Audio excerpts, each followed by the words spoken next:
Hello everyone, welcome to an study.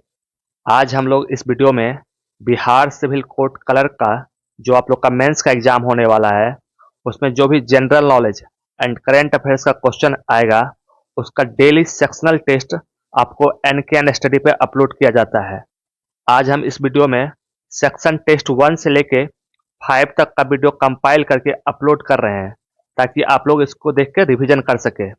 जो first time है वो इस वीडियो को नॉर्मल स्पीड पे देखेंगे।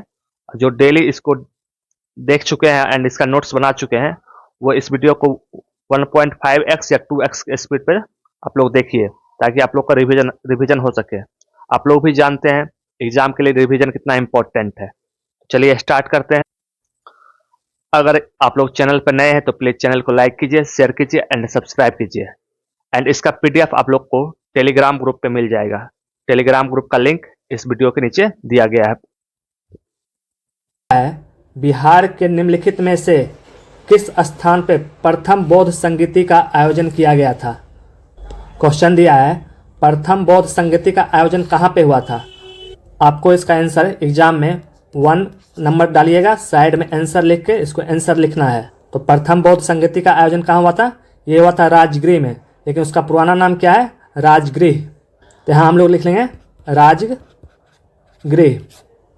चलिए देखते हैं इससे क्या क्या क्वेश्चन पूछ सकता है। अगर पूछेगा ये आयोजन कब हुआ था? ये आयोजन 483 ईसा पूर्व में हुआ था। इसका आयोजन करवाए थे कौन सा राजा? ये राजा थे राजा अजात शत्रु। और इस आयोजन के अध्यक्ष कौन थे? इस आयोजन के अध्यक्ष थे महाकश्यप। इसका आयोजन महात्मा बुद्ध के मृत्यु के ठीक बाद आयोजित किया गया था। तो इसका आंसर हो जाएगा राजगृह। आप लोग कमेंट सेक्शन में लिख लिए होंगे। चलिए अगले क्वेश्चन पर चलते हैं। सेकेंड क्वेश्चन है, सिंधु घाटी का वह कौन सा बस्ती है जहां जुताई वाला खेत का प्रमाण मिले थे? क्वेश्चन पूछ रहा है, सिंधु घाटी का वह कौन सा स्थान था जहां से जुताई वाला खेत का प्रमाण मिला है? आपको उस स्थान का नाम लिखना है। तो इसका आंसर हो जाएगा 2 का आंसर करके लिखेंगे। ये हो जाएगा कालीबंगा से ही आप लोग को जुताई वाला खेत का प्रमाण मिला था। कालीबंगा से क्या क्या साक्ष्य मिला था? कालीबंगा से आपको मिला था ज्योति गई भूमि का साक्ष्य यहाँ से मिला है, और 7 अग्निवेदियों का साक्ष्य भी कालीबंगा से मिला है। तो इसका आंसर हो जाएगा कालीबंगा। नेक्स्ट क्वेश्चन है, मेगास्थनीज द्वारा लिखित पुस्तक इंडिका निम्नलिखित में किस वंश के शासन का वर्णन करती है? क्वेश्चन कर रहा है, इंडिका पुस्तक किस वंश के शासन के बारे में वर्णन लिखा गया है इस बुक में? तो इसका आंसर हो जाएगा मौर्य वंश। इंडिका पुस्तक में मौर्य वंश के बारे में वर्णन किया गया है। इसका अगर राइटर पूछेगा तो राइटर का क्या नाम है? मेगास्थनीज कौन था? ये सेल्यूकस निकेटर का एक राजदूत था जो चंद्रगुप्त मौर्य के शासनकाल में पटना आया था। तो इसका आंसर हो जाएगा मौर्य वंश। ऐसे ही आपको एक लाइन में लिखना है। क्वेश्चन 4, कारगिल स्मृति दिवस किस तारीख को मनाया जाता है? कारगिल स्मृति दिवस किस तारीख को मनाया जाता है? तो इसका आंसर हो जाएगा 26 जुलाई। 26 जुलाई को हम लोग कारगिल स्मृति दिवस मनाते हैं। ये हम लोग कारगिल युद्ध के जीत के उपलक्ष्य में मनाते हैं। कब? इसका आंसर हो जाएगा 26 जुलाई। क्वेश्चन 5, महात्मा गांधी की आत्मकथा का क्या नाम है? महात्मा गांधी जी का जो ऑटोबायोग्राफी है उसका क्या नाम है? तो उनके ऑटोबायोग्राफी का नाम है माई एक्सपेरिमेंट विथ ट्रूथ। अगर हिंदी में लिखना चाहिएगा तो हिंदी में लिखिएगा सत्य के साथ मेरे प्रयोगों की कहानी। और इंग्लिश में है my experiment with truth. Mahatma Gandhi ji India कब आए थे? ये इंडिया लौटे थे 9 जनवरी 1915 को। आप लोग कमेंट सेक्शन में बताइए 9 जनवरी को हम कौन सा दिवस मनाते हैं? क्वेश्चन 6, श्रीमती इंदिरा गांधी द्वारा आंतरिक आपातकाल किस वर्ष घोषित किया गया था? इंदिरा गांधी जी के द्वारा आंतरिक आपातकाल कब लगाया गया था इंडिया में? तो इसका आंसर होगा 1975। 1975 में इंदिरा गांधी जी के द्वारा इंडिया में आपातकाल लगाया गया था। ये इमरजेंसी 1975 से लेकर 1977 तक रहा था। टोटल 21 महीना देश में आपातकाल लगा हुआ था। आप लोग के लिए दूसरा क्वेश्चन है, आपातकाल के समय भारत का राष्ट्रपति कौन थे? आप लोग इस क्वेश्चन को भी कमेंट सेक्शन में लिखिए एंड कमेंट में क्वेश्चन नंबर डाल के लिखिएगा। नेक्स्ट क्वेश्चन है क्वेश्चन नंबर 7, बक्सर का युद्ध किस वर्ष में हुआ था? बक्सर का युद्ध किस वर्ष में हुआ था? इसका आंसर होगा बक्सर का युद्ध 22 से 23 अक्टूबर 1764 में हुआ था। 1764 में बक्सर का युद्ध हुआ था। नेक्स्ट क्वेश्चन है जो आप लोग को कमेंट सेक्शन में बताना है, बक्सर के युद्ध में कौन कौन पार्टिसिपेट लिया था एंड कौन जीता था, कौन हारा था? आप लोग कमेंट सेक्शन में बताइए। आप लोग सोच रहे हैं अरे इतना आसान क्वेश्चन नहीं आएगा। आप लोग पीटी का ही क्वेश्चन देख लीजिए, कितना आसान था, लेकिन बहुत सारे बच्चे माइनर गलती करके आ चुके हैं, जबकि वो ऑब्जेक्टिव था। इसमें तो कोई भी ऑप्शन भी आपको नहीं दिया रहेगा, इसलिए जितना आप लोग प्रैक्टिस कीजिए उतना अच्छा रहेगा। नेक्स्ट क्वेश्चन है 1974 में राजनीतिक बिहार आंदोलन का नेतृत्व किसने किया था? बिहार में जो 1974 में राजनीतिक आंदोलन हुआ था, इसका नेतृत्व कौन कर रहे थे? इसका आंसर आपका होगा जयप्रकाश नारायण, जयप्रकाश नारायण जी।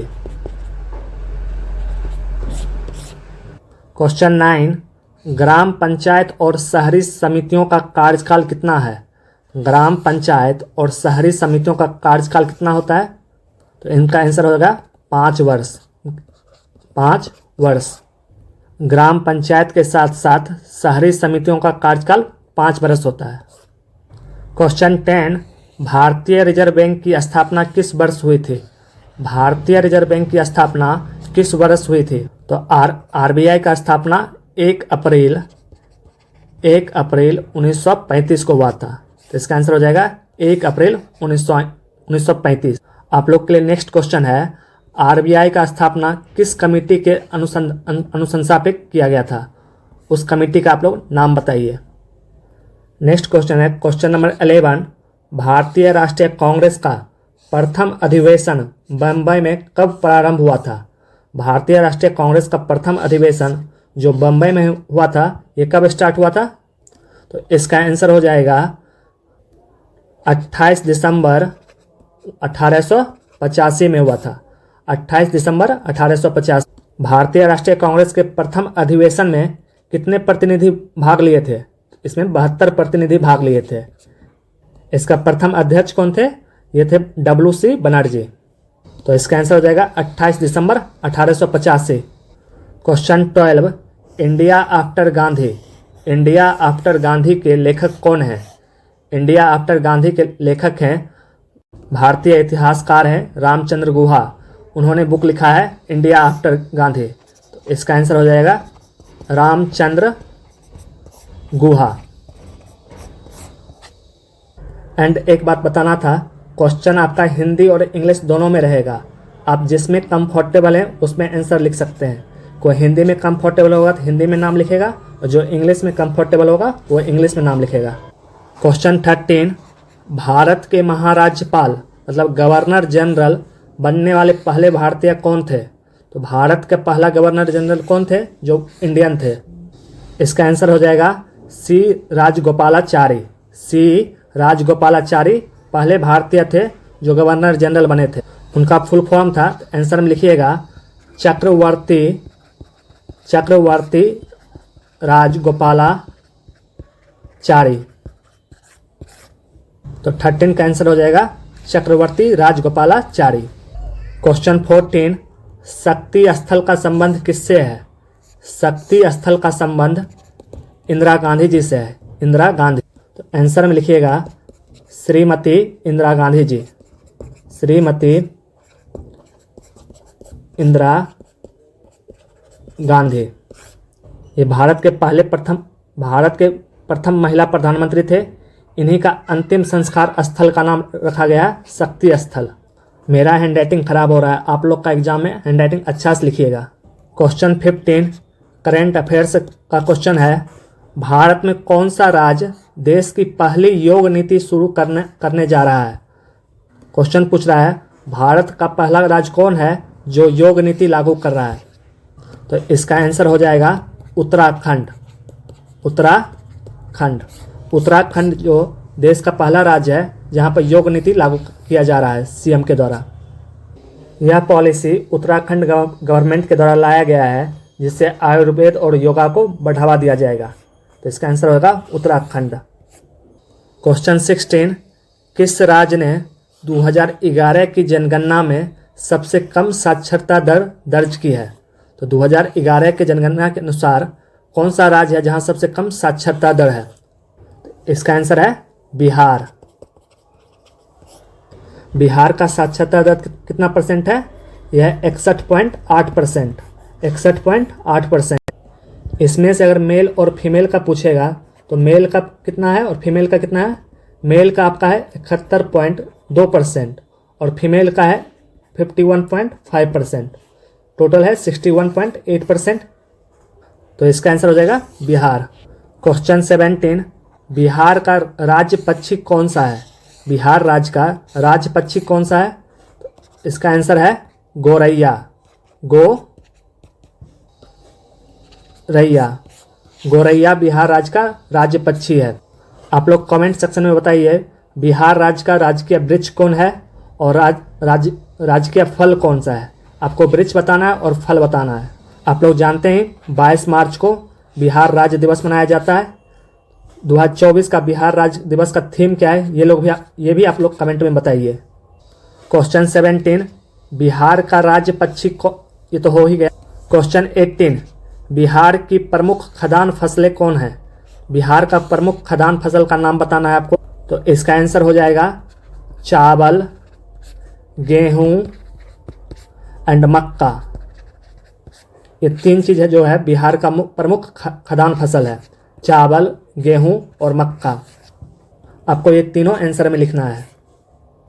क्वेश्चन 19, 2024 में भारत के 78वें स्वतंत्रता दिवस की विषय वस्तु क्या थी? मतलब 78वें स्वतंत्रता दिवस का थीम क्या था? तो इसका आंसर होगा, इस बार का थीम क्या था? विकसित भारत। विकसित भारत। क्वेश्चन 20, 2024 पेरिस ओलंपिक में भारत समग्र पदक तालिका में किस स्थान पर रहा? पूछ रहा है पेरिस ओलंपिक में इंडिया का रैंक क्या था? तो इसका आंसर हो जाएगा इंडिया का रैंक कितना था? 71। इंडिया टोटल 6 मेडल जीता था और पोजीशन इसका था 71। अगर आप फर्स्ट क्वेश्चन है which player's autobiography is named playing it my way? किस खिलाड़ी की आत्मकथा का नाम प्लेइंग इट माई वे है? क्वेश्चन पूछ रहा है प्लेइंग इट माई वे एक ऑटोबायोग्राफी बुक है, तो किस खिलाड़ी का है ये? देखिए यही सब्जेक्टिव एंड ऑब्जेक्टिव एग्जाम में डिफरेंस हो जाता है। अगर आपके पास अभी 4 ऑप्शन दिया रहता तो आप उसमें से टिक मार देते, लेकिन यहाँ पर आपको याद करना है कि ये बुक किस खिलाड़ी का है। बहुत सारे स्टूडेंट इसमें कन्फ्यूज होंगे, ये सचिन तेंदुलकर का है या सौरव गांगुली का है। इसलिए मैं बार बार आपको कह रहा हूँ, आप आंसर इसका कमेंट सेक्शन में लिखिए या साइड में एक नोटबुक रखिए, उसमें आप 1 का आंसर लिखते चलिए। इससे ये होगा आप लोग का उसका आंसर याद भी होगा और रिवीजन भी होगा। एंड मोस्ट इम्पॉर्टेंट पॉइंट है, अगर आप लोग आंसर को बार बार लिखते हैं तो हो सकता है उसमें स्पेलिंग एरर आपका कम हो, क्योंकि डिस्क्रिप्टिव पेपर तो टोटली डिपेंड करता है आपका कॉपी कौन चेक कर रहा है। मानिए आपका आंसर सही है बट उसका स्पेलिंग गलत है, तो जो चेक कर रहा है उसका मन होगा उसमें नंबर नहीं देने का, तो वो उसको काट सकता है। इसलिए आप लोग बहुत बार लिखिए। तो चलिए देखते हैं इसका आंसर क्या है। इसका आंसर है playing it my way autobiography है सचिन तेंदुलकर जी का। सचिन तेंदुलकर। तो इसका आंसर हो जाएगा सचिन तेंदुलकर। बस आपको एग्जाम में 1 का आंसर करके ऐसे लिखना है, पूरा क्वेश्चन नहीं लिखना है, बस 1 वर्ड में इसका आंसर देना है, सचिन तेंदुलकर। इसी रिलेटेड दूसरा क्वेश्चन अगर पूछेगा कि सौरव गांगुली जी का बुक का क्या नाम है, तो सौरव गांगुली जी का बुक का नाम है a century is not enough. A century is not enough इनका बुक का नाम है। तो चलिए इसका आंसर हो जाएगा सचिन तेंदुलकर। सेकेंड क्वेश्चन है वाल्मीकि बाघ अभ्यारण्य कहाँ स्थित है? वाल्मीकि बाघ अभ्यारण्य कहाँ पे स्थित है? इंग्लिश में है where is Valmiki tiger reserve located. तो इसका आंसर हो जाएगा बिहार। बिहार में आपका वाल्मीकि बाघ अभ्यारण्य लोकेटेड है। आप लोग बिहार का पेपर दे रहे हैं तो साइड में इसका डिस्ट्रिक्ट भी लिख सकते हैं। तो वाल्मीकि बाघ अभ्यारण्य का किस जिला में है? यह पश्चिमी चंपारण में। तो साइड में लिख दीजिएगा ब्रैकेट में पश्चिमी चंपारण, हिंदी में लिखिएगा। जो इंग्लिश मीडियम से वो इंग्लिश मीडियम में लिखेंगे। थर्ड नंबर क्वेश्चन है, भारत रत्न पुरस्कार किस वर्ष में स्थापित किया गया था?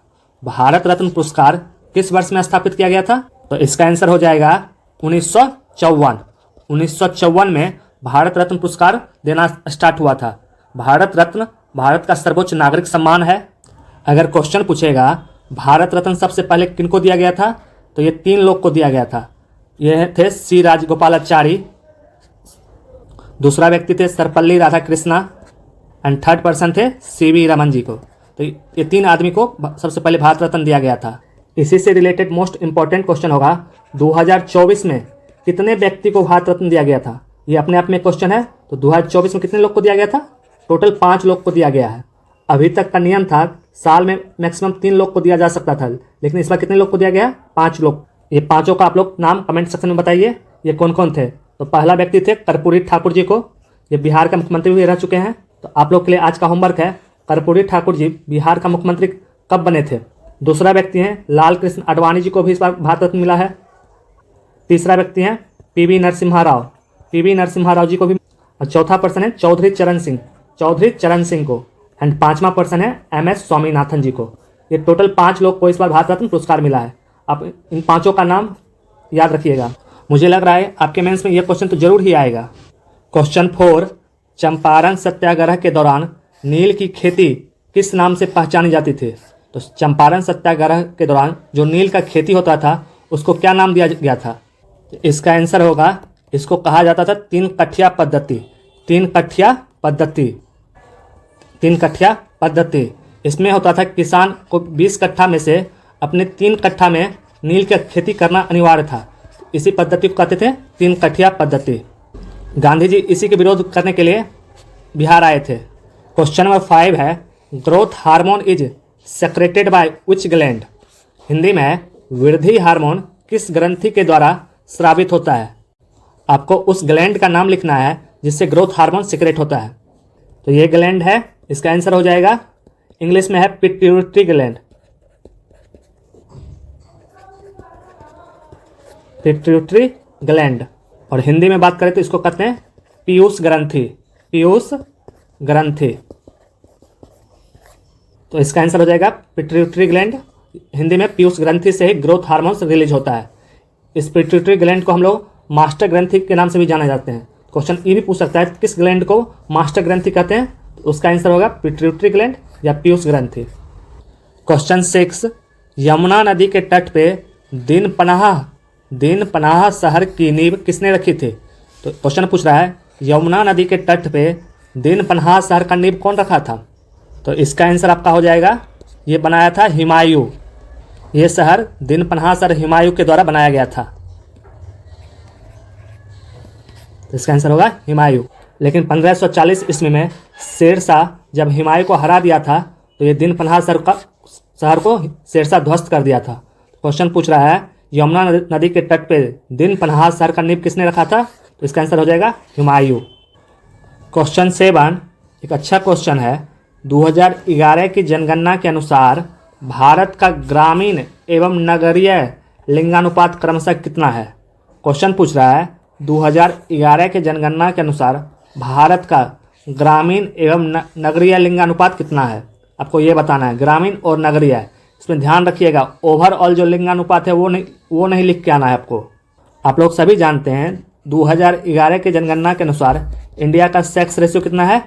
ये है आपका ओवरऑल 943।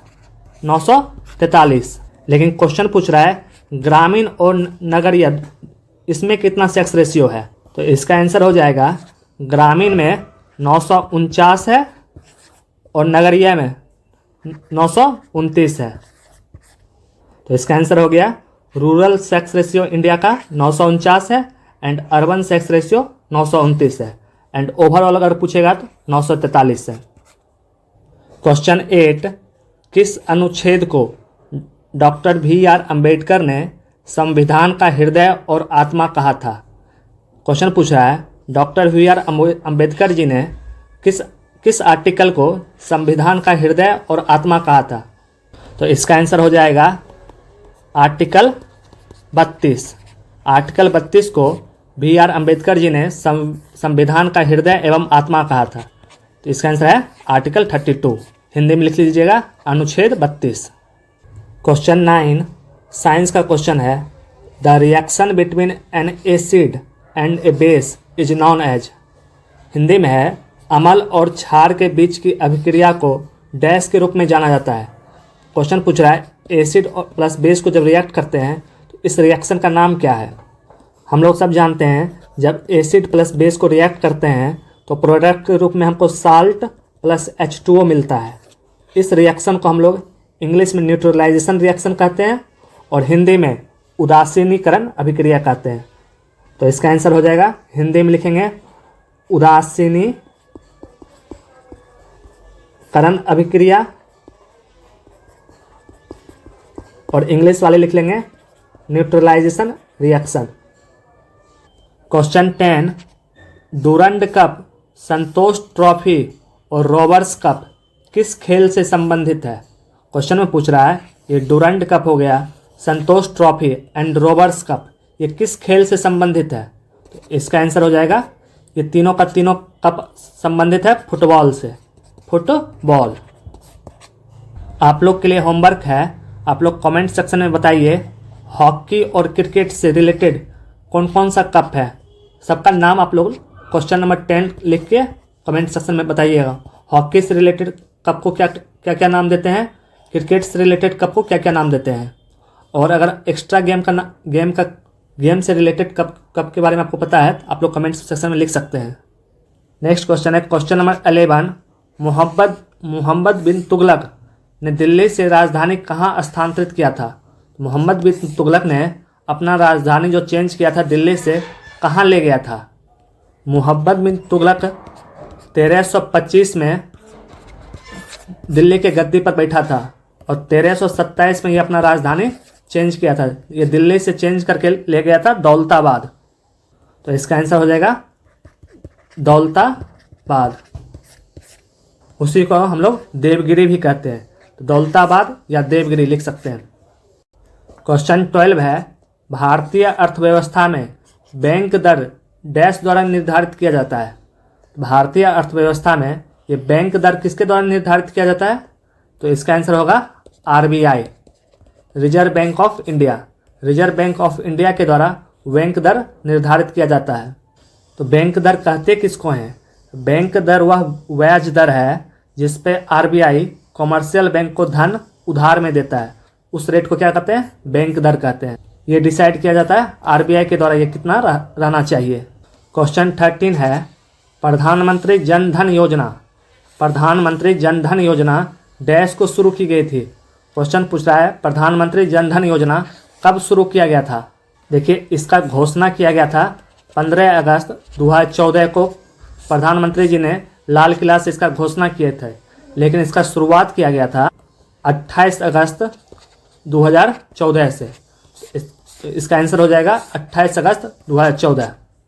क्वेश्चन 14 चौरी चौरा कांड किस वर्ष में हुआ था। चौरी चौरा कांड किस वर्ष में हुआ था। देखिए इसका आंसर हो जाएगा ये 1922 में हुआ था। इसी घटना के कारण महात्मा गांधी जी ने असहयोग आंदोलन वापस ले लिए थे। तो ये 1922 में हुआ था। क्वेश्चन 15 राष्ट्रीय खाद्य सुरक्षा अधिनियम किस वर्ष पारित किया गया था। राष्ट्रीय खाद्य सुरक्षा अधिनियम किस वर्ष पारित किया गया था। इंग्लिश में है in which year national food security act pass. National food security act pass ये हुआ था। इसका आंसर होगा 2013। 2013 में यह एक्ट पास किया गया था। क्वेश्चन 16 साइंस का क्वेश्चन है सोडियम हाइड्रोजन कार्बोनेट को सामान्यतः डैश कहा जाता है। Sodium hydrogen carbonate is commonly known as. तो क्वेश्चन पूछ रहा है सोडियम हाइड्रोजन कार्बोनेट को हम लोग क्या कहते हैं। देखिए इसका फार्मूला होता है NaHCO3। इसको कहते हैं सोडियम हाइड्रोजन कार्बोनेट या सिंपली इसको कहते हैं सोडियम बाइकार्बोनेट। इसका कॉमनली नेम होता है baking soda. Baking soda. Question में पूछेगा बेकिंग सोडा का फार्मूला क्या है, तो ये है NaHCO3। इसका केमिकल नाम है सोडियम हाइड्रोजन कार्बोनेट। अगर आपसे वॉशिंग सोडा का फार्मूला पूछेगा तो वॉशिंग सोडा का फार्मूला होता है Na2CO3। Na2CO3 इसको कहते हैं सोडियम कार्बोनेट। तो सोडियम कार्बोनेट कहते हैं वॉशिंग सोडा को और सोडियम हाइड्रोजन कार्बोनेट कहते हैं बेकिंग सोडा को। नेक्स्ट क्वेश्चन है क्वेश्चन नंबर 17, करेंट अफेयर्स का क्वेश्चन है। विश्व समुद्री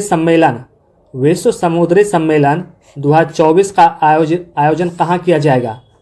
क्वेश्चन पूछ रहा है 2024 में जो विश्व समुद्री सम्मेलन होगा ये कहाँ पर होगा। तो इसका आयोजन अभी हाल ही फिलहाल में चेन्नई में किया गया था। तो इसका आंसर हो जाएगा चेन्नई। तो विश्व समुद्री सम्मेलन 2024 का आयोजन कहाँ किया गया है, चेन्नई में किया गया है। क्वेश्चन 18, कौन सा देश 2025 में दृष्टिहीन महिला 2020 विश्व कप की मेजबानी करेगा। क्वेश्चन कर रहा है 2025 में जो महिला 2020 विश्व कप होगा दृष्टिहीन महिला का, ये कहाँ पर आयोजन होगा, ये किस देश के द्वारा होस्ट किया जाएगा। तो इसका आंसर है इंडिया। भारत 2025 में जो दृष्टिहीन महिला 2020 विश्व कप होगा उसका होस्ट करेगा। तो इसका आंसर होगा India, that is Bharat. Question number 19, time पत्रिका 2024 का पर्सन ऑफ द ईयर किसे चुना गया। टाइम मैगजीन जो होता है उसमें 2024 के लिए पर्सन ऑफ द ईयर किसे चुना गया है, ये चुना गया है डोनाल्ड ट्रंप को। तो इसका आंसर होगा डोनाल्ड ट्रंप। आप लोग को पता होगा ये फिर से अमेरिका के राष्ट्रपति चुने गए हैं, ये जनवरी में शपथ ग्रहण लेंगे। तो इन्हीं को person of the year time magazine के द्वारा चुना गया है। नेक्स्ट क्वेश्चन है क्वेश्चन नंबर 20, जनसंख्या के दृष्टि से बिहार का सबसे बड़ा जिला बताइए। तो जनसंख्या के दृष्टि से सबसे बड़ा जिला बिहार का कौन सा है, तो यह है पटना।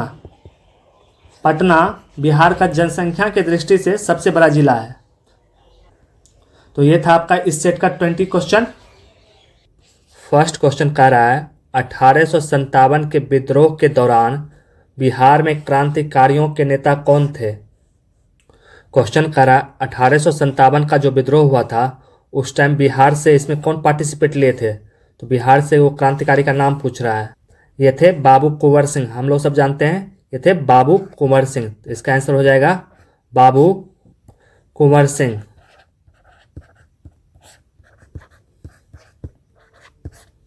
तो इस क्वेश्चन का आंसर क्या हो गया, बाबू कुंवर सिंह। सेकेंड क्वेश्चन है अंग्रेज ईस्ट इंडिया कंपनी के गठन के समय भारत का शासक कौन था। जब ईस्ट इंडिया कंपनी का गठन हुआ था उस टाइम भारत का शासक कौन था। तो ईस्ट इंडिया कंपनी का स्थापना 1600 के ईस्वी में हुआ था। उस टाइम इंडिया में शासन कर रहा था अकबर। तो इस क्वेश्चन का आंसर हो जाएगा अकबर। अकबर का शासन काल था 1556 से लेकर 1605 तक। तो इस क्वेश्चन का आंसर हो गया अकबर। नेक्स्ट क्वेश्चन है क्वेश्चन नंबर 3, सत्यशोधक समाज किसके द्वारा स्थापित किया गया था। पूछ रहा है सत्यशोधक समाज का स्थापना कौन किए थे। हम लोग सब जानते हैं सत्यशोधक समाज की स्थापना 1873 ईस्वी में महाराष्ट्र में किए थे ज्योतिबा फुले जी। तो इसका आंसर हो जाएगा ज्योतिबा फुले। ज्योतिबा फुले सत्यशोधक समाज की स्थापना किए ज्योतिबा फुले जी। इसी में पूछ देता आप लोग आर्य समाज की स्थापना कौन किए थे। आर्य समाज की स्थापना किए थे महर्षि दयानंद सरस्वती जी। महर्षि दयानंद सरस्वती जी के द्वारा 1875 ईस्वी में आर्य समाज की स्थापना किया गया। क्वेश्चन में लेकिन है सत्यशोधक समाज, इसका आंसर हो जाएगा ज्योतिबा फुले। नेक्स्ट क्वेश्चन है question 4, servants of India society. Servants of India society की स्थापना किसने किया था। तो इसका आंसर हो जाएगा सर्वेंट्स ऑफ इंडिया सोसाइटी का स्थापना 1905 ईस्वी में गोपाल कृष्ण गोखले जी के द्वारा स्थापित किया गया था। गोपाल कृष्ण गोखले। गोपाल कृष्ण गोखले जी सर्वेंट्स ऑफ इंडिया सोसाइटी का स्थापना 1905 ईस्वी में किए थे। महात्मा गांधी जी इनको अपना राजनीतिक गुरु बताते थे, गोपाल कृष्ण गोखले जी को। नेक्स्ट क्वेश्चन, क्वेश्चन 5, भारतीय संविधान की प्रस्तावना में समाजवादी शब्द किस संशोधन द्वारा पेश किया गया था? क्वेश्चन कह रहा है प्रस्तावना में जो समाजवादी शब्द जोड़ा गया ये किस संविधान संशोधन के द्वारा किया गया था? तो ये किया गया था 42वां संविधान संशोधन। तो इसका आंसर हो जाएगा 42वां संविधान संशोधन। आप लोग कमेंट सेक्शन में बताइए 42वां संविधान संशोधन के द्वारा और क्या क्या चीज़ प्रस्तावना में जोड़ा गया था। ये आप लोग का होमवर्क रहा आज का फर्स्ट क्वेश्चन। क्वेश्चन 6, भारत सरकार किस अधिकारी को भारत की संसद की कार्यवाही में भाग लेने का अधिकार है, भले वह सदस्य ना हो? क्वेश्चन कर रहा है कौन ऐसा मेंबर है जो सदन का सदस्य ना रहते हुए भी वो सदन के कार्यवाही में भाग ले सकता है? तो इसका आंसर हो जाएगा भारत के महान्यायवादी,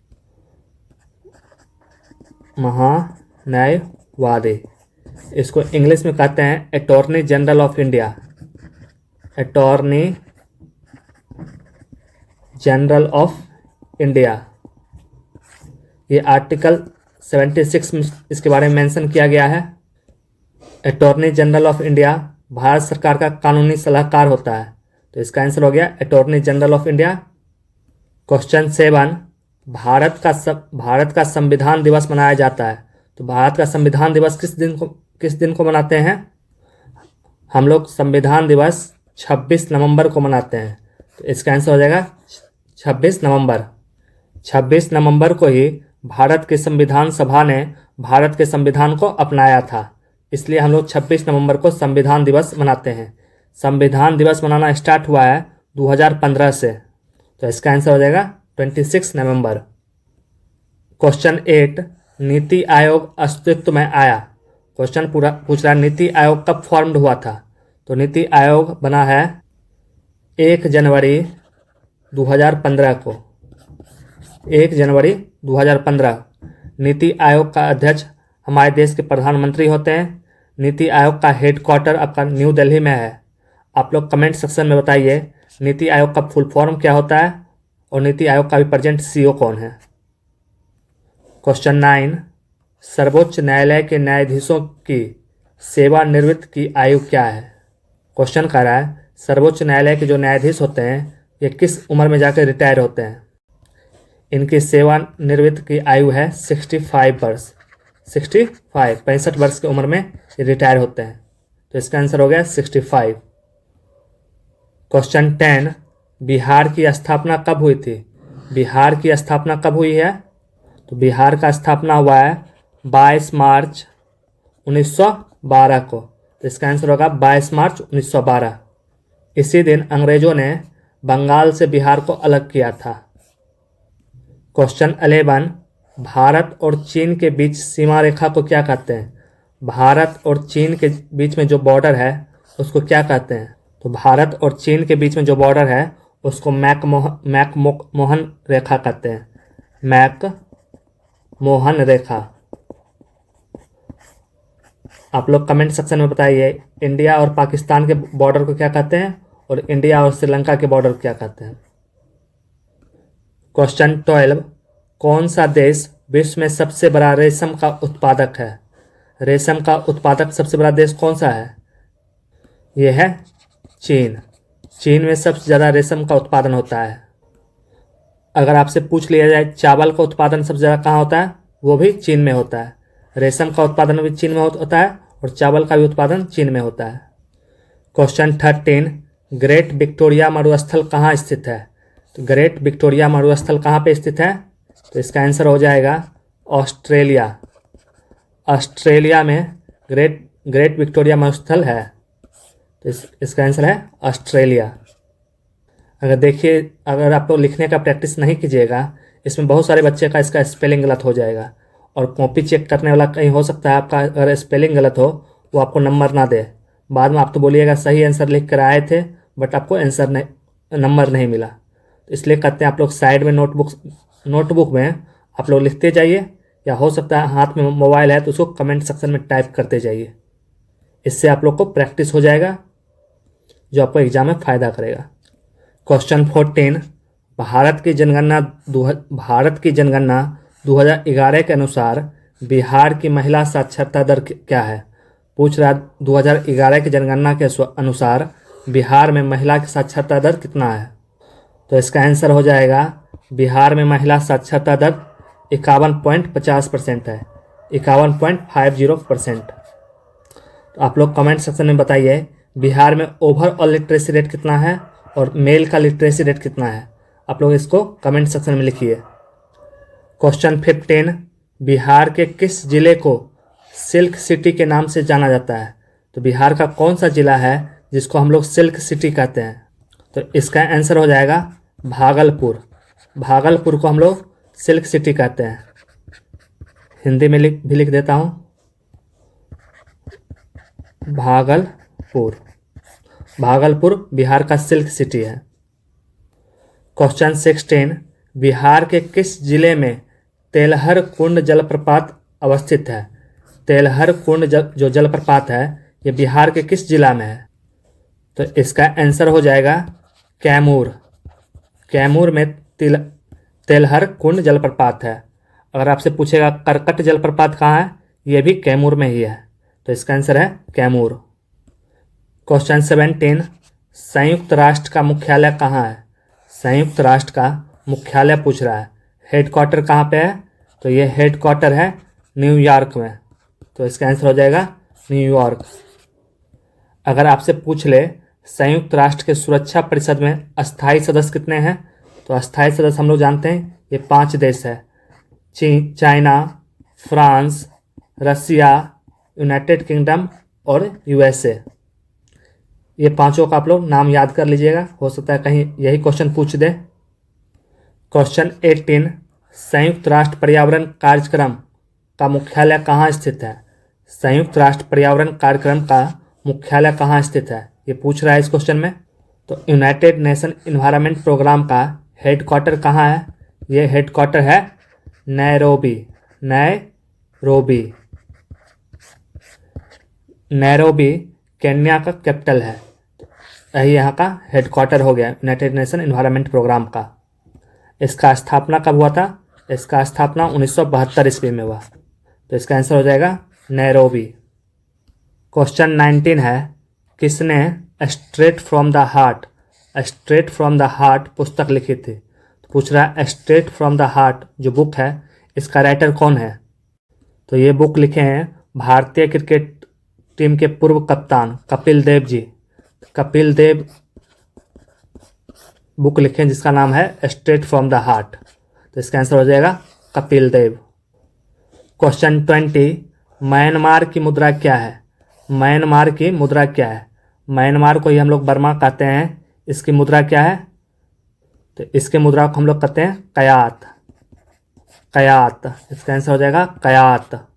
आप लोग कमेंट सेक्शन में बताइए म्यांमार की राजधानी कहाँ है। आप लोग कमेंट सेक्शन में इसका कैपिटल लिखिए। नेक्स्ट है 21, विश्व जल दिवस कब मनाया जाता है? विश्व जल दिवस कब मनाया जाता है? तो इसका आंसर हो जाएगा 22 मार्च। 22 मार्च को आप लोग विश्व जल दिवस मनाते हैं। तो इसका आंसर है 22 मार्च। 22, मानव आँख में किस वस्तु का प्रतिबिंब कहाँ बनता है? मानव आँख में किसी वस्तु का प्रतिबिंब कहाँ बनता है? तो हमारे आँख में प्रतिबिंब कहाँ पे बनता है? ये बनता है रेटिना पे, रेटिना। 23, रक्त परिसंचरण की खोज किसने की थी? Who discovered blood circulation? Blood circulation का खोज कौन किए थे? इसका आंसर हो जाएगा विलियम हार्वे। विलियम हार्वे ने ब्लड सर्कुलेशन का खोज किया था। नेक्स्ट 24, ये करंट अफेयर्स का क्वेश्चन है, किस राज्य ने देसी गायों को राजमाता का दर्जा दिया है? जो किसी भी जानवर को दिया गया पहला ऐसा खिताब है। तो ऐसा कौन राज्य है जो देसी गाय को राजमाता का दर्जा दिया है? ये राज्य है महाराष्ट्र। महाराष्ट्र ने देसी गायों को राजमाता का दर्जा दिया है। 25, आईफा 2024 में किस फिल्म के निर्देशक को सर्वश्रेष्ठ निर्देशक का पुरस्कार मिला है? तो आईफा 2024 में किस फिल्म के डायरेक्टर को सर्वश्रेष्ठ डायरेक्टर का पुरस्कार मिला है? ये डायरेक्टर है 12th फेल फिल्म का, तो इसका आंसर हो जाएगा 12th फेल। तो ये sectional test for first question, 1936 में लखनऊ में अखिल भारतीय किसान सभा के पहले अध्यक्ष कौन चुने गए थे? क्वेश्चन कह रहा है 1936 में जो लखनऊ में अखिल भारतीय किसान सभा हुआ था उसके पहले अध्यक्ष कौन थे? तो इसका आंसर होगा स्वामी सहजानंद सरस्वती। स्वामी सहजानंद सरस्वती। स्वामी सहजानंद सरस्वती जी अखिल भारतीय किसान सभा के पहले अध्यक्ष थे। सेकेंड क्वेश्चन, किसने सती प्रथा को अवैध घोषित किया था? क्वेश्चन पूछ रहा है कौन गवर्नर जनरल था जो सती प्रथा को अवैध घोषित किया था? इसका आंसर हो जाएगा विलियम बेंटिक। विलियम बेंटिक 1828 से लेकर 1835 तक भारत का गवर्नर जनरल था।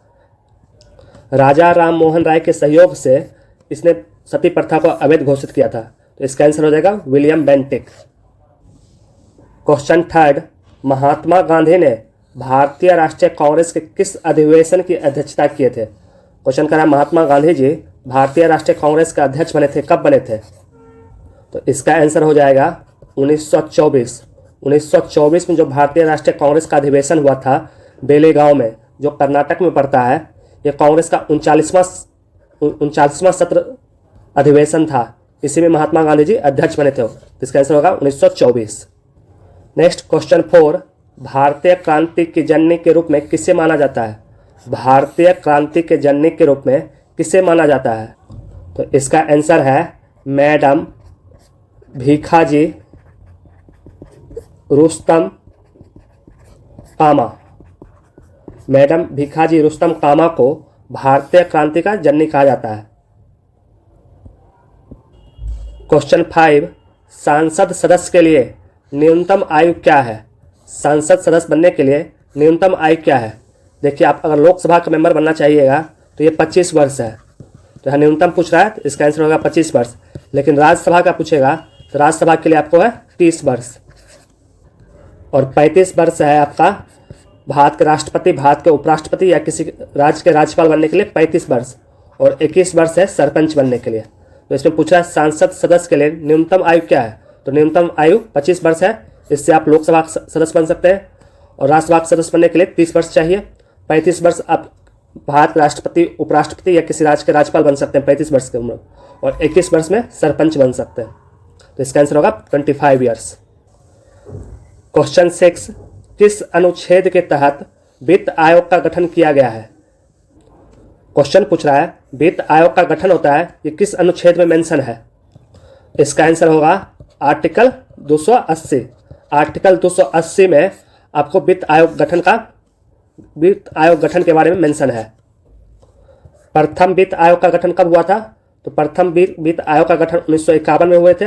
इसका पहला अध्यक्ष कौन बने थे? पहला अध्यक्ष अगर पूछेगा तो ये बने थे केसी नियोगी जी। इसका आंसर हो जाएगा आर्टिकल 280। क्वेश्चन 7, पिछड़ा वर्ग आयोग के पहले अध्यक्ष कौन थे? पिछड़ा वर्ग आयोग के पहले अध्यक्ष कौन थे, ये पूछ रहा है क्वेश्चन में। तो इसका आंसर होगा काका कालेकर।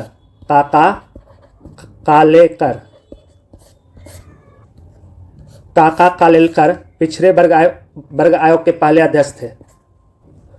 क्वेश्चन 8, भारतीय राष्ट्रपति कितनी बार पुनः निर्वाचित होने के पात्र होते हैं? क्वेश्चन पूछ रहा है भारतीय राष्ट्रपति कितने बार इलेक्शन लड़ सकते हैं? सिंपल क्वेश्चन है। तो इसका आंसर हो जाएगा कितनी भी बार। कोई व्यक्ति कितनी भी बार भारत का राष्ट्रपति का इलेक्शन लड़ सकता है। जैसे अमेरिका में फिक्स है, लगातार 2 बार आप वहाँ के राष्ट्रपति बन सकते हैं। यहाँ वो नियम नहीं है, यहाँ कितनी भी बार कोई व्यक्ति भारत का राष्ट्रपति बन सकता है। क्वेश्चन 9, भारत में प्रथम जनगणना किस वर्ष प्रारंभ की गई थी? क्वेश्चन पूछ रहा है भारत में प्रथम जनगणना किस वर्ष से स्टार्ट हुआ था?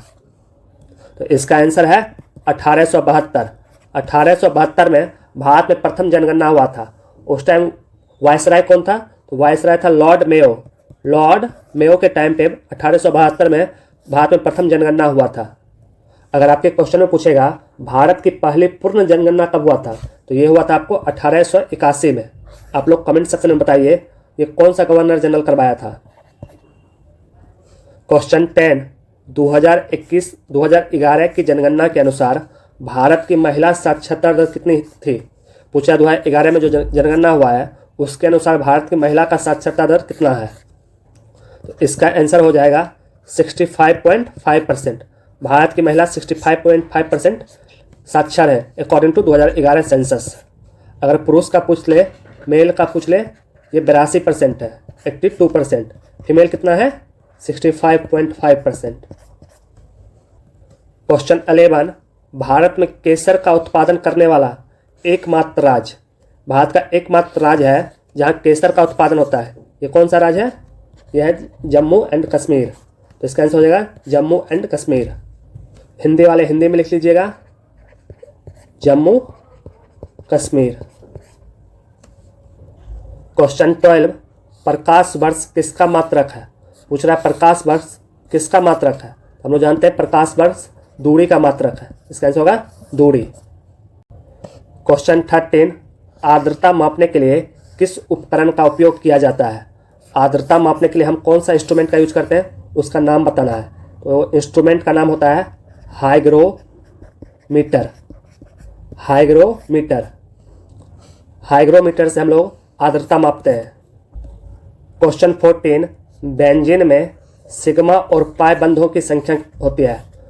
पूछ रहा है बेंजीन जो एक कंपाउंड है उसमें कितना सिग्मा और पाई बॉन्ड होता है? हम लोग जानते हैं बेंजीन में 12 सिग्मा बॉन्ड होता है, 3 पाई बॉन्ड होता है। कुछ इस तरह का स्ट्रक्चर होता है बेंजीन का। आप लोग कमेंट सेक्शन में बताइए बेंजीन का केमिकल फार्मूला क्या है। क्वेश्चन 15, आधुनिक रसायन विज्ञान का जनक किसे माना जाता है? आधुनिक रसायन विज्ञान का जनक किसे माना जाता है? तो इसका आंसर होता है लैबोजियर। लैबोजियर को आधुनिक रसायन विज्ञान का जनक कहा जाता है, father of modern chemistry. Question 16, सूर्य की सबसे बाहरी परत को किस रूप में जाना जाता है? सूर्य का जो सबसे बाहरी परत होता है उसका क्या नाम है? तो हम लोग जानते हैं सूर्य का सबसे बाहरी परत होता है उसको कोरोना कहते हैं। कोरोना, ये कोरोना वायरस नहीं है, इसका नाम है कोरोना। क्वेश्चन 17, चंद्रमा का गुरुत्वाकर्षण बल पृथ्वी का डैश है। चंद्रमा का जो गुरुत्वाकर्षण बल है, पूछ रहा है पृथ्वी का कितना पार्ट है? हम लोग जानते हैं चंद्रमा का जो गुरुत्वाकर्षण बल होता है पृथ्वी का 1/6 होता है, तो इसका आंसर हो जाएगा 1/6। क्वेश्चन 18, सिकंदर ने किसके शासनकाल के दौरान भारत पर आक्रमण किया था? पूछ रहा है सिकंदर किसके शासनकाल के दौरान भारत पर आक्रमण किया था? उस टाइम भारत का शासन कौन था? तो सिकंदर 326 ईसा पूर्व पर भारत में आया था। उस टाइम मगध साम्राज्य पर नंद वंश का शासक था और राजा था धनानंद। तो इसका आंसर होगा धनानंद। धनानंद के समय सिकंदर भारत पर आक्रमण किया था। क्वेश्चन 19, दूसरी बौद्ध संगीति डैश के शासनकाल के दौरान हुई थी? दूसरी बौद्ध संगीति जो हुई थी किसके शासनकाल के समय हुआ था? तो दूसरी बौद्ध संगीति हुआ था कालाशोक के समय में। कालाशोक। अगर पूछेगा पहली बौद्ध संगीति किसके समय में हुआ था? ये हुआ था राजा अजातशत्रु के टाइम पे। इसका स्थान था राजगिरी और इसमें अध्यक्ष कौन थे? तो अध्यक्ष थे महाकश्यप उपाली। दूसरा कहाँ आयोजित हुआ था? दूसरा बौद्ध संगीति आयोजित हुआ था वैशाली में और राजा कौन था? कालाशोक। 20, नालंदा विश्वविद्यालय के संस्थापक कौन थे? नालंदा विश्वविद्यालय किसके द्वारा स्थापित किया गया था? तो नालंदा विश्वविद्यालय के स्थापक थे कुमारगुप्त। कुमारगुप्त के द्वारा नालंदा विश्वविद्यालय का स्थापना किया गया था। 21, खानवा का युद्ध बाबर ने किसके विरुद्ध लड़ा था? खानवा का जो युद्ध बाबर लड़ा था ये किसके विरुद्ध लड़ा था? क्वेश्चन पूछ रहा है। तो इसका आंसर होगा राणा सांगा। राणा सांगा। राणा सांगा के विरुद्ध में बाबर खानवा का युद्ध लड़ा था। खानवा का युद्ध 1527 ईस्वी में हुआ था। 22 परमाणु मुख्य रूप से किसके बने होते हैं? पूछ रहा है परमाणु मुख्य रूप से किसके बने होते हैं? तो इसका आंसर होगा परमाणु मुख्य रूप से इलेक्ट्रॉन, प्रोटॉन एंड न्यूट्रॉन के बने होते हैं। तो इसका आंसर होगा इलेक्ट्रॉन, प्रोटॉन एंड न्यूट्रॉन। 23 पादप कोशिका भित्ति किससे बनी होती है? Plant cell wall is made up of. Plant cell wall किससे बने होते हैं? तो इसका आंसर है cellulose.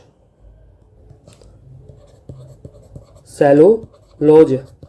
Plant cell wall cellulose से बने होते हैं। 24 कोशिका का रसोई घर किसे कहते हैं? What are called kitchen of the cell. Kitchen of cell किसे कहते हैं? तो इसका आंसर है plastid, sorry chloroplast. Chloroplast. Hindi में इसको कहते हैं हरित लवक। हरित लवक को किचन ऑफ द सेल कहते हैं। 24 भारत में राष्ट्रीय गणित दिवस 22 दिसंबर को डैश के जन्म दिवस पे मनाया जाता है। भारत में राष्ट्रीय गणित दिवस कब मनाते हैं? 22 दिसंबर को मनाते हैं। तो पूछ रहा है किसके जन्मदिन पर मनाते हैं? ये श्रीनिवास रामानुजन के जन्म दिवस के अवसर पे हम लोग 22 दिसंबर को राष्ट्रीय गणित दिवस मनाते हैं। तो इसका आंसर है श्रीनिवास रामानुजन। 25 नोबेल पुरस्कार दिवस हर वर्ष कब मनाया जाता है? पूछ रहा है नोबेल पुरस्कार दिवस हर वर्ष कब मनाया जाता है? ये 10 दिसंबर को हम लोग नोबेल पुरस्कार दिवस मनाते हैं। इसका आंसर हो गया 10 दिसंबर। 26 नागरहोल राष्ट्रीय उद्यान डैश में स्थित है। नागरहोल राष्ट्रीय उद्यान कहाँ पे स्थित है? तो इसका आंसर है कर्नाटक। कर्नाटक में नागरहोल राष्ट्रीय उद्यान है। 27 वन इंडियन गर्ल पुस्तक के लेखक कौन है? वन इंडियन गर्ल पुस्तक के लेखक हैं चेतन भगत। चेतन भगत। आप लोग कमेंट सेक्शन में बताइए चेतन भगत के और कौन कौन सा बुक है जो फेमस है। सारा बुक का नाम लिखिए। 28 डेविस कप किस खेल से संबंधित है? डेविस कप किस खेल से संबंधित है? यह है टेनिस से। टेनिस से डेविस कप खेल संबंधित है। ये करंट अफेयर का क्वेश्चन है। 29 बिहार में राज्य का पहला अंतर्देशीय कंटेनर डिपो ICD का उद्घाटन कहाँ किया गया? बिहार राज्य का पहला अंतर्देशीय कंटेनर डिपो का उद्घाटन किया गया बिहटा में। बिहटा पटना। तो इसका आंसर हो गया बिहटा पटना। लास्ट क्वेश्चन है क्वेश्चन 30 नवंबर 2024 में बिहार में होने वाली महिला एशियाई चैंपियंस ट्रॉफी 2024 का आयोजन कहाँ किया गया? महिला एशियाई चैंपियंस ट्रॉफी का आयोजन कहाँ किया गया? ये राजगीर में किया गया था। राजगीर। ये तो अब समाप्त भी हो गया। आप लोग कमेंट सेक्शन में बताइए इसमें कितना टीम पार्टिसिपेट लिया था और कौन टीम जीता। टेस्ट 5 फर्स्ट क्वेश्चन चोल वंश की स्थापना किसने की थी? क्वेश्चन कह रहा है चोल वंश का स्थापना कौन किया था? तो इसका आंसर होगा चोल वंश का स्थापना किया था विजयलय। विजयलय ने 8वीं शताब्दी में तंजौर पर कब्जा करके पल्लवों को हराकर चोल वंश की स्थापना किए थे। तो इसका आंसर होगा विजयलय। आप लोग कमेंट सेक्शन में बताइए चोल वंश की राजधानी कहाँ थी? चोल वंश का कैपिटल कहाँ था? सेकेंड क्वेश्चन शेरशाह सूरी द्वारा जारी किए गए चांदी के सिक्कों को क्या कहा जाता था? शेरशाह सूरी ने जो चांदी का सिक्का जारी किया था उसको क्या कहते थे? तो इसका आंसर होगा रुपया। रुपया। शेरशाह सूरी द्वारा जो चांदी का सिक्का जारी किया गया था उसको रुपया कहते थे। शेरशाह सूरी सूरी वंश का संस्थापक था। क्वेश्चन 3, किस मुगल सम्राट को जिंदा पीर या जीवित संत के नाम से जाना जाता है? तो कौन सा मुगल सम्राट है जिसको जिंदा पीर या जीवित संत कहते हैं? तो इसका आंसर होगा औरंगजेब। औरंगजेब को जिंदा पीर या जीवित संत कहते हैं। औरंगजेब का शासन काल था 1658 से लेके 1707 तक यह शासन किया था। तो इसका आंसर है औरंगजेब। क्वेश्चन 4, लेंस की क्षमता की एसआई इकाई क्या है? लेंस की क्षमता की एसआई इकाई क्या है? एंड हाँ, जो लोग कहते हैं प्लीज सर बाइलिंगुअल में लाइए, तो मुझे लगता है उनको सिर्फ साइंस में प्रॉब्लम होता होगा, इंग्लिश मीडियम वाले को। इसलिए मैं साइंस का क्वेश्चन इंग्लिश में भी लाता हूँ। अगर आप लोग को कोई और सब्जेक्ट में प्रॉब्लम होता है तो आप कमेंट सेक्शन में बताइए, तो आगे सुधार किया जाएगा। तो देखिए ये क्वेश्चन कह रहा है the SI unit of power of lens. Power of lens का एसआई यूनिट क्या है? तो इसका आंसर होगा डायोप्टर। लेंस की क्षमता की एसआई इकाई क्या है? डायोप्टर। क्वेश्चन 5, किसी व्यक्ति को भारत के एक नागरिक के रूप में मान्यता प्रदान करना भारत के संविधान के डैश के अधीन है? क्वेश्चन कह रहा है किसी व्यक्ति को भारत का नागरिक बनना है या सिटीजनशिप भारत के संविधान में किस आर्टिकल में मेंशन किया हुआ है? तो इसका आंसर होगा आर्टिकल 5 से 11। आर्टिकल 5 से 11 के बीच में आपको सिटीजनशिप के बारे में दिया गया है। ये संविधान के भाग 2 में मेंशन है। तो इसका आंसर होगा आर्टिकल 5 से 11। सिटीजनशिप कहाँ से लिया गया है? ये ब्रिटेन के संविधान से लिया गया है। एंड भारत में एकल नागरिकता का प्रावधान है। तो इसका आंसर होगा आर्टिकल 5 से 11। नेक्स्ट क्वेश्चन, क्वेश्चन 6, भारत के राष्ट्रपति की क्षमादान की शक्ति किस अनुच्छेद से प्राप्त होती है? क्वेश्चन कह रहा है भारत के राष्ट्रपति जो क्षमादान देते हैं ये किस आर्टिकल में मेंशन किया हुआ है? तो इसका आंसर है आर्टिकल 72। अनुच्छेद 72 में इसका प्रावधान किया गया है। भारत के राष्ट्रपति के क्षमादान की शक्ति अनुच्छेद 72 से प्राप्त होती है। तो इसका आंसर है आर्टिकल 72। क्वेश्चन 7, भारतीय संविधान का संरक्षक कौन है? भारत का जो संविधान है इसका संरक्षक कौन है? तो इसका आंसर होगा सुप्रीम कोर्ट, सर्वोच्च न्यायालय। सर्वोच्च न्यायालय, सुप्रीम कोर्ट भारत के संविधान का संरक्षक होता है। क्वेश्चन 8, शिव समुद्रम जलप्रपात किस नदी पर अवस्थित है? शिव समुद्रम जलप्रपात किस नदी पर अवस्थित है? इसका आंसर होगा कावेरी। कावेरी नदी पे शिव समुद्रम जलप्रपात स्थित है। आप लोग कमेंट सेक्शन में बताइए शिव समुद्रम जलप्रपात किस राज्य में है। नेक्स्ट क्वेश्चन, क्वेश्चन 9, श्वेत क्रांति शब्द किससे संबंधित है? श्वेत क्रांति शब्द किससे संबंधित है? तो इसका आंसर होगा दूध। दूध के लिए श्वेत क्रांति चलाया गया था जिसको ऑपरेशन फ्लड कहते थे। ऑपरेशन फ्लड के पिता के रूप में वर्गीज कुरियन को जाना जाता है। वर्गीज कुरियन ऑपरेशन फ्लड के पिता के रूप में जाने जाते हैं। अगर आपसे पूछ ले हरित क्रांति, हरित क्रांति किससे संबंधित है? ये फसलों से था। ग्रीन रिवॉल्यूशन किससे था? फसलों से। अगर नीली क्रांति पूछ ले, नीली क्रांति, तो ये आपका मछली से था, मछली। और भूरी क्रांति पूछ ले तो ये आप लोग का चमड़ा से था। इसमें पूछ रहा है श्वेत क्रांति, इसका आंसर होगा दूध। क्वेश्चन 10, 1991 में किस तत्कालीन वित्त मंत्री द्वारा विकास का एलपीजी मॉडल पेश किया गया था? 1991 में जो एलपीजी मॉडल पेश किया गया था उस टाइम फाइनेंस मिनिस्टर इंडिया का कौन था? एलपीजी मॉडल था लिबरलाइजेशन, प्राइवेटाइजेशन, ग्लोबलाइजेशन। हिंदी में इसको कहते थे उदारीकरण, निजीकरण एंड वैश्वीकरण। तो इसका आंसर होगा हमारे देश के former prime minister doctor Manmohan Singh. Doctor Manmohan Singh. अभी हाल ही में उनका निधन हुआ, इसलिए ये क्वेश्चन इम्पोर्टेंट है आपके एग्जाम के लिए। डॉक्टर मनमोहन सिंह 1991 से लेके 1996 तक हमारे देश के फाइनेंस मिनिस्टर थे। उन्हीं के समय में ये एलपीजी मॉडल पेश किया गया था।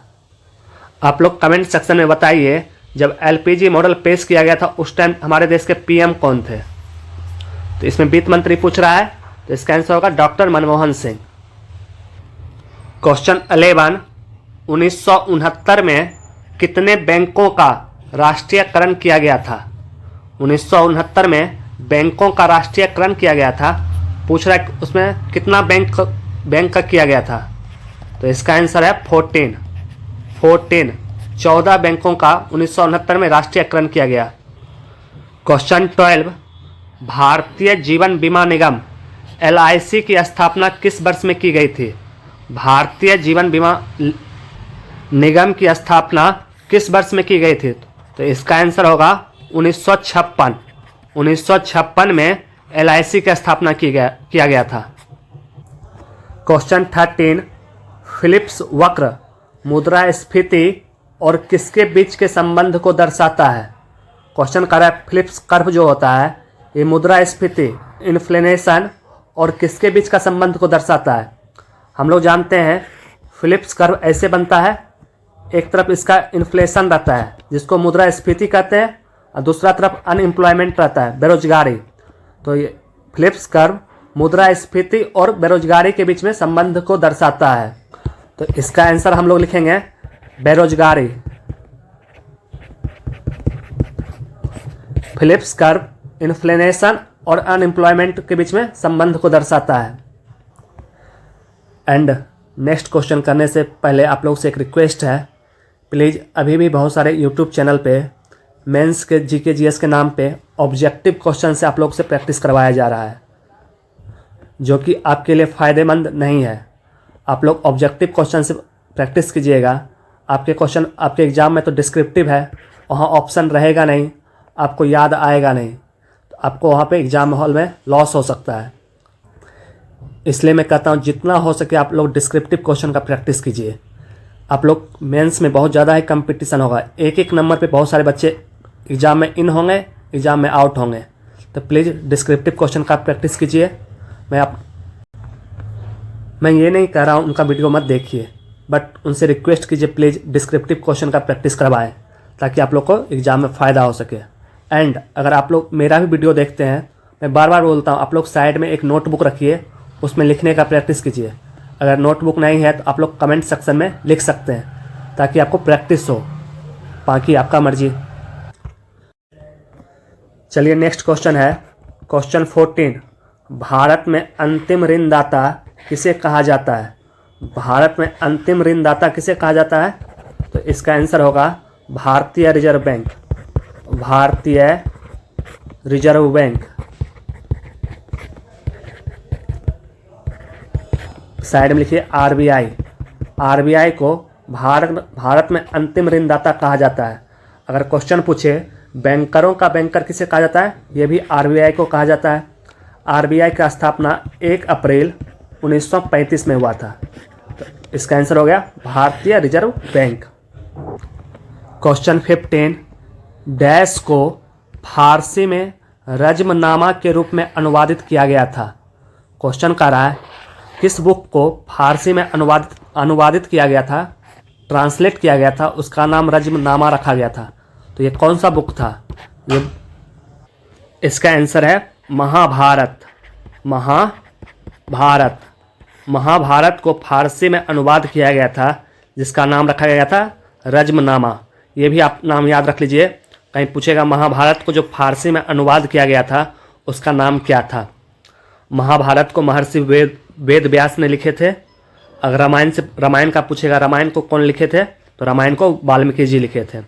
तो इसका आंसर है महाभारत। क्वेश्चन 16, ऋग्वेद को डैश पुस्तकों या मंडलों में विभाजित किया गया है।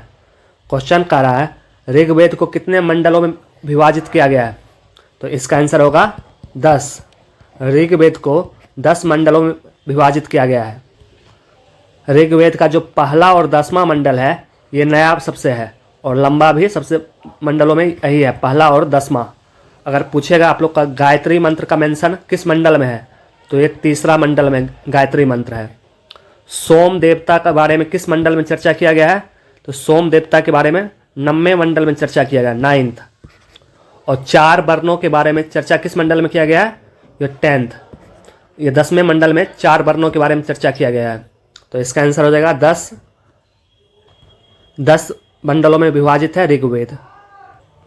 क्वेश्चन 17, रामकृष्ण मिशन किसके द्वारा स्थापित किया गया था?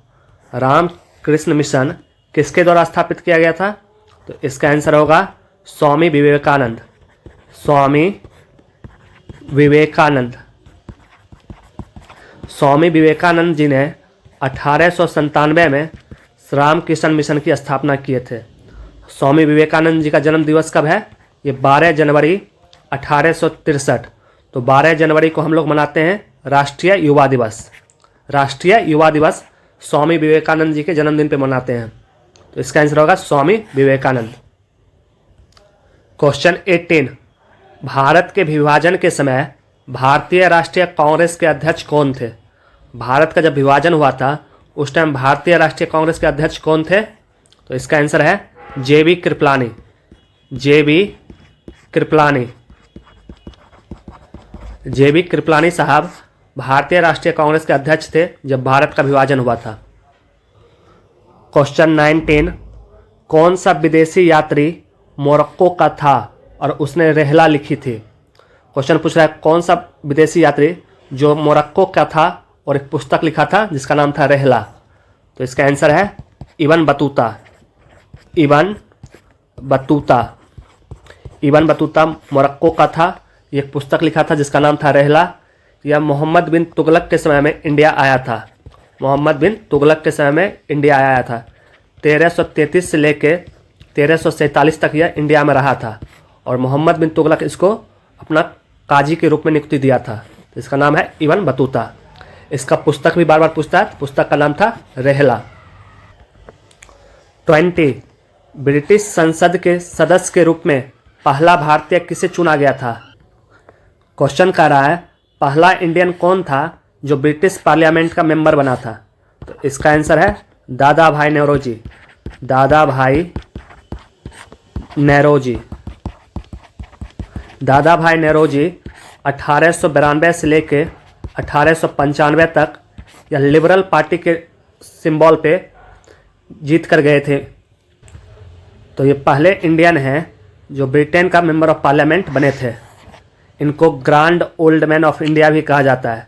अगर पूछे ग्रैंड ओल्ड ऑफ इंडिया किसे कहा जाता है, दादा भाई नेहरूजी को कहा जाता है। अगर पूछे अनऑफिशियल एम्बेसडर ऑफ इंडिया किसे कहा जाता है, तो ये भी दादा भाई नेहरूजी को कहा जाता है। तो इसका आंसर होगा दादा भाई नेहरूजी। 21, बाबर ने भारत में मुगल शासन किस वर्ष में स्थापित किया था? बाबर भारत में मुगल शासन कब स्थापना किया था?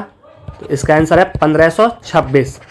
1526 में बाबर ने मुगल वंश की स्थापना किया था इंडिया में। 1526 में पानीपत का युद्ध हुआ था। आप लोग कमेंट सेक्शन में बताइए बाबर किसको हराया था। तो इसका आंसर है 1526। 22, बाल गंगाधर तिलक द्वारा मराठी भाषा में किस दैनिक समाचार पत्र का शुरुआत की गई थी? पूछ रहा है बाल गंगाधर तिलक जी ने मराठी भाषा में कौन सा दैनिक समाचार पत्र का शुरुआत किए थे? तो इसका आंसर होगा केसरी समाचार पत्र का शुरुआत किए थे मराठी भाषा में। अगर इंग्लिश में पूछता तो उसका नाम था मराठा। ये 2 समाचार पत्र लॉन्च किए थे, केसरी और मराठा। केसरी मराठी भाषा में था और मराठा इंग्लिश भाषा में था। बाल गंगाधर तिलक जी ने 1893 ईस्वी में गणपति महोत्सव का आयोजन किए थे और 1895 में शिवाजी महोत्सव का आयोजन किए थे। तो सबसे पहले गणपति महोत्सव का आयोजन किए, उसके बाद शिवाजी महोत्सव का। और इन्होंने एक नारा दिया था, स्वराज मेरा जन्मसिद्ध अधिकार है और हम इसे लेकर रहेंगे। स्वराज हमारा जन्मसिद्ध अधिकार है और हम इसे लेकर रहेंगे। ये नारा बाल गंगाधर तिलक जी दिए थे। तो इसका आंसर होगा केसरी। 23, किस खेल में बैक स्टिक पद का प्रयोग किया जाता है? क्वेश्चन पूछ रहा है किस खेल में बैक स्टिक टर्म का यूज किया जाता है? तो इसका आंसर होगा हॉकी। हॉकी में बैक स्टिक टर्म यूज किया जाता है। हॉकी का आप लोग स्टिक देखे होंगे, ये एक तरफ से प्लेन रहता है, एक तरफ से गोलाकार रहता है। तो हमेशा प्लेयर जिधर से प्लेन रहता है उधर से बॉल को टच करना होता है। अगर वह गोलाकार एरिया से टच कर देगा बॉल को तो उसी को बैक स्टिक कहते हैं, उसी पेनाल्टी लगता है। तो बैक स्टिक टर्म हॉकी खेल से संबंधित है, तो इसका आंसर है हॉकी। 24 बिहार का डालमिया नगर किसके लिए प्रसिद्ध है? क्वेश्चन कर रहा है बिहार में एक डालमिया नगर शहर है, वो किसके लिए प्रसिद्ध है? तो इसका आंसर है सीमेंट के लिए प्रसिद्ध है। यहाँ सीमेंट का फैक्ट्री था जो अभी प्रेजेंट में बंद है। इसको स्टार्ट करने के लिए बिहार गवर्नमेंट अभी कोई पॉलिसी भी लाया है, आप लोग देख लीजिएगा। एंड कमेंट सेक्शन में बताइए डालमिया नगर किस डिस्ट्रिक्ट में है। एंड कोई हैं जो डालमिया नगर से इस वीडियो को देख रहे हैं तो कमेंट कीजिए। 25 किसको बिहार का दुख या सोरो ऑफ बिहार के रूप में जाना जाता है? तो बिहार का सोरो ऑफ बिहार किसे कहते हैं? तो इसका आंसर है कोसी नदी को सोरो ऑफ बिहार कहा जाता है, क्योंकि इस नदी के द्वारा बाढ़ आता है तो बहुत सारा एरिया प्रभावित होता है, इसलिए इसको सोरो ऑफ बिहार कहा जाता है। अब आगे का नेक्स्ट 5 क्वेश्चन आप लोग का करेंट अफेयर्स का है। तो देखिए 26 बिहार के किस प्रमुख व्यक्तित्व को दक्षिण कोरिया में कोरिया पर्यटन 2024 के लिए ब्रांड एम्बेसडर चुना गया है? कौन सा व्यक्ति हैं जिनको कोरिया पर्यटन के द्वारा ब्रांड एम्बेसडर चुना गया है? तो इसका आंसर है आनंद कुमार।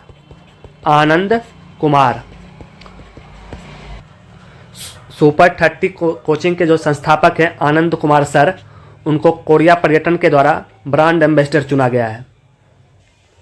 27 5 सितंबर 2024 को बिहार पुलिस द्वारा महिला सुरक्षा के लिए डायल 112 सेवा के तहत शुरू की गई योजना का नाम क्या है?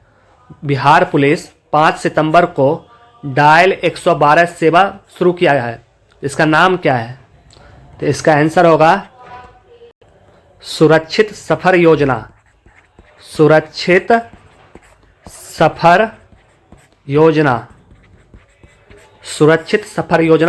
किया गया है। 28 किस राज्य के मुख्यमंत्री ने अटल बिहारी वाजपेयी के 100वीं जयंती के उपलक्ष्य में अटल युवा महाकुंभ का उद्घाटन किया? अटल युवा महाकुंभ का उद्घाटन किस राज्य के मुख्यमंत्री ने किए हैं? तो इसका आंसर है यूपी के मुख्यमंत्री जी ने अटल बिहारी वाजपेयी की 100वीं जयंती पे अटल युवा महाकुंभ का उद्घाटन किया। इसका आंसर है उत्तर प्रदेश। 29 किस शब्द को ऑक्सफोर्ड के वर्ड ऑफ द ईयर 2024 नामित किया गया है? क्वेश्चन कर रहा है ऑक्सफोर्ड के द्वारा वर्ड ऑफ द ईयर 2024 कौन सा वर्ड है? तो इसका आंसर है ब्रेन रॉट को ऑक्सफोर्ड के द्वारा वर्ड ऑफ द ईयर चुना गया है। इसका मतलब होता है आजकल का लोग जो दिन भर सोशल मीडिया को स्क्रॉल करते हैं, उनसे जो उनके मेंटल पे प्रभाव पड़ता है उसी को ब्रेन रॉट कहते हैं। हिंदी में इसका मतलब होता है मस्तिष्क का सड़ना, मस्तिष्क सड़न। लेकिन आप लोग हिंदी वाले भी एग्जाम में अगर आएगा तो इसको लिखिएगा ब्रेन रॉट ही।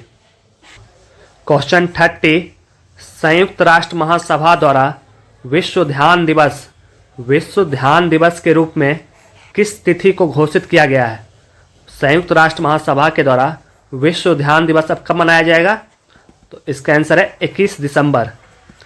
21 दिसंबर को विश्व ध्यान दिवस मनाने जाने का घोषणा किया गया है संयुक्त राष्ट्र महासभा के द्वारा। तो इसका आंसर है 21 दिसंबर विश्व ध्यान दिवस। तो ये था आप लोग का टेस्ट 5 का सॉल्यूशन। आपको कैसा लगा प्लीज़ कमेंट सेक्शन में बताइए, एंड कुछ सजेशन हो तो वो भी बता सकते हैं। इसका PDF आप लोग को टेलीग्राम ग्रुप पे मिल जाएगा।